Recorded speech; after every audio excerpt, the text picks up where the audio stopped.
Senator Muskie, let me lead you up to the '68 presidential campaign with Hubert Humphrey.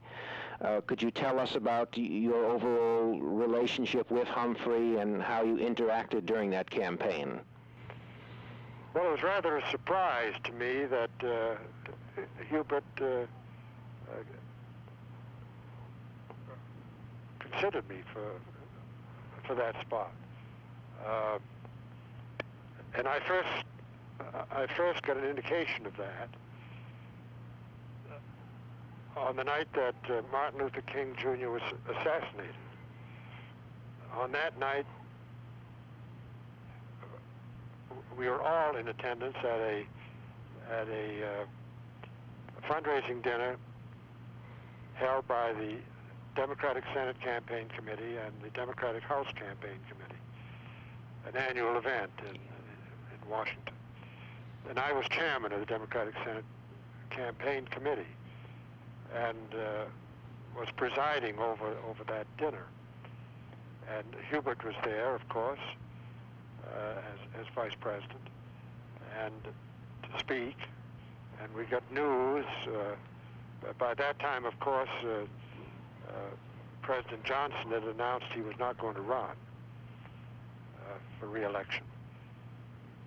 And news of King's assassination came just as the speaking program was about to begin. And Hubert and I talked about whether or not we should continue with the speaking program given that sad event. And we decided it should not. And so we announced that the dinner was over, the speaking program would not be held because of that tragedy. It was well accepted. And then Hubert and Mrs. Humphrey invited Jane and me to spend the evening at their apartment. And it was at that apartment that Hubert obliquely implied that he had me under consideration.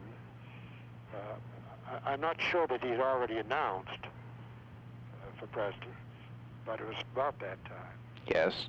And subsequently, Hubert came to Maine to give a keynote address at our Maine State Convention. And we flew up together on the vice president's plane, and he was quite explicit about it. And I found that surprising because it seemed to me that if he were given the nomination, that he would have to consider for second place someone like Gene McCarthy. Yes. Or Bobby Kennedy, who was still alive at that point, or someone from a larger state who had been more visibly involved in the primary contest. I had not been. And so far as the country was concerned, I was a senator from Maine and had not really aspired or appeared to be aspiring to national leadership. But Hubert stayed on that track. He urged me to make speeches around the country. He arranged for me to go down to Florida, I know, to speak to a meeting of the, I think it's called the National League of Municipalities. And asked me to go out to Chicago. I was a favored son, Maine's favored son for the nomination, so that we could keep our options open.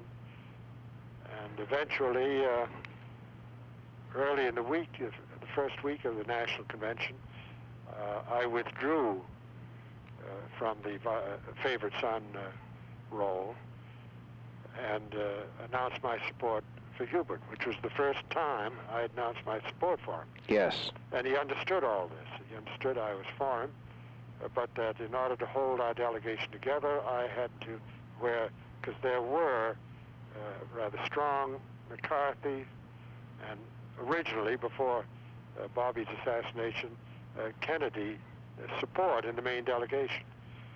And so to hold them together, I accepted the favored son role. But then I thought the thing would hold together when I finally got to Chicago, and it did. So then I got caught up at the convention in the debate on the Vietnam plank. You may remember that. Sure. Yes. Sure. Hubert asked me to take over the leadership of the organizational effort to support the. I forget how it was referred to. But in any case, our version of a Vietnam plank was debated. It was a good debate. Yes. It was an excellent debate. Received national coverage, and we won it. And that was seen really as a trial vote on the presidential nomination. And Hubert moved on from there to get the nomination. And the next day became involved in the actual process of selecting the vice presidential candidate. Fred Harris and I were, and the governor of New Jersey, Governor Hughes, I think were the three who came down to the wire. Yes. And it wasn't until late in the afternoon that Hubert came in.